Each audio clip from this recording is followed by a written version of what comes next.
rumah sakit itu Abi banyak melihat dan juga ada beberapa dokter lah yang kenal sama Abi.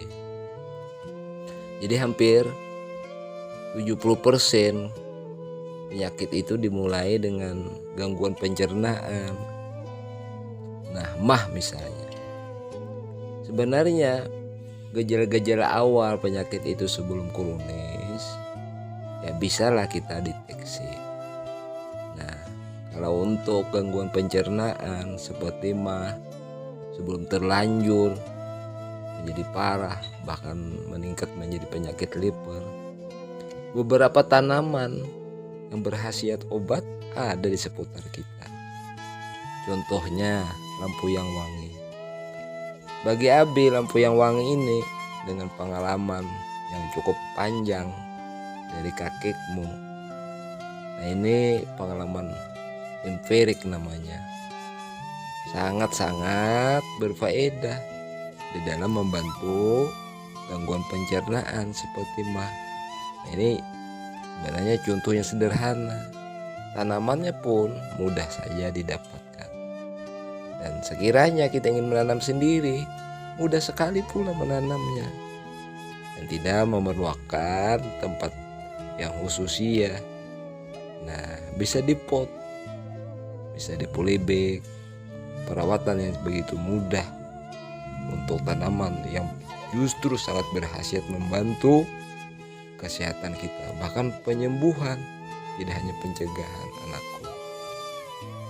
Misalnya kita ambil umbi lampu yang wangi ya seukuran di video inilah, atau ditimbang 1 on basah. Itu diiris kecil-kecil tanpa campuran dengan herbal lain. Direbus 400 cc. Nah, sisakan separuhnya. Diminum 3 kali sehari, sesudah makan maupun sebelum makan. Nah, ini sangat membantu pencernaan kita, melepas asam lambung, dan kadar asam lambung kita itu dengan bantuan kurkuminnya bisa menurun.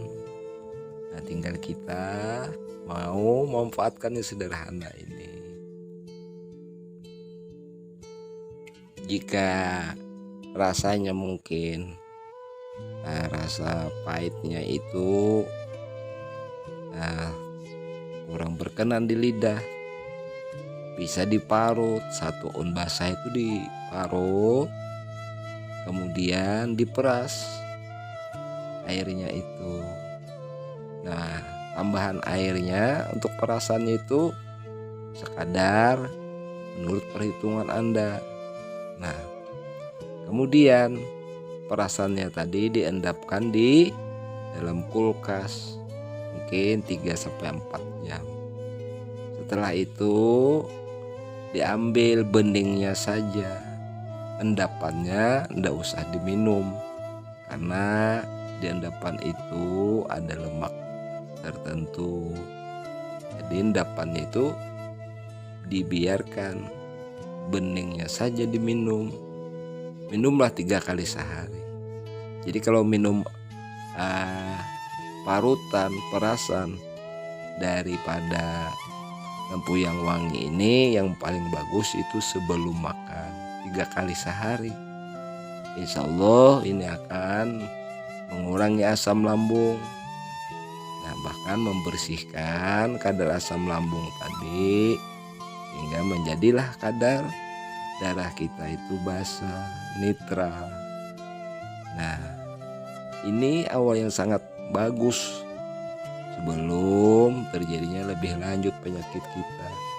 Ini pencegahan bahkan pengobatan MAH yang sebenarnya dianggap penyakit ringan. Jadi banyak ditemukan beberapa penyakit yang kemudian berimplikasi yang begitu berat dari gejala yang ringan seperti MAH ini. Nah, ini penting kita perhatikan. Bahkan AB ada juga kawan itu mengalami mengalami gangguan, bukan gangguan lagi, sudah kerusakan pada ginjalnya. Nah, menurut dokter, dia ini terlalu lama menggunakan obat-obat anti nyeri. Nah, bahkan menurut dia sendiri, awalnya dia itu kena asam lambung. Jadi penggunaan obat penurun asam lambung yang menurut kita bahwa obat anti mah itu, anti nyeri mah itu juga mengandung logam berat. Lama kelamaan ginjal kita sebagai cleaning service dalam waktu tertentu ginjal kita sebagai cleaning service ini kelelahan membersihkan darah kita dari benda-benda asing, yakni zat-zat kimiawi itu. Apabila fungsi ginjal kita sebagai cleaning service ini terganggu, bisa dipastikan darah kita itu penuh dengan racun-racun, sehingga daya tahan tubuh mulai menurun dan datanglah bermacam-macam penyakit. Jadi bisa disimpulkan secara medis, teorinya adalah mengatakan bahwa penyakit-penyakit itu apapun juga kebanyakan 70% dimulai dengan gangguan pencernaan. Gangguan pencernaan itu diantaranya adalah mah. Dan penyakit mah ini ternyata 60% itu tidak diketahui penyebabnya. Ada juga yang mengatakan 40% tidak diketahui, 60% diketahui. Ya, yang paling mudah disimpulkan karena sistem makan kita, cara makan kita itu tidak tertib, tidak teratur. Begitulah. Allah menyediakan bumi kita ini dengan bermacam tanaman yang berkhasiat obat. Kata kakekmu, di bumi ini lebih banyak obat daripada penyakit. Ini yang perlu kita ketahui.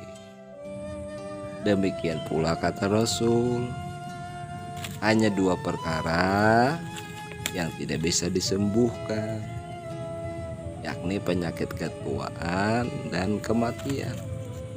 Selain itu bisa diobatin.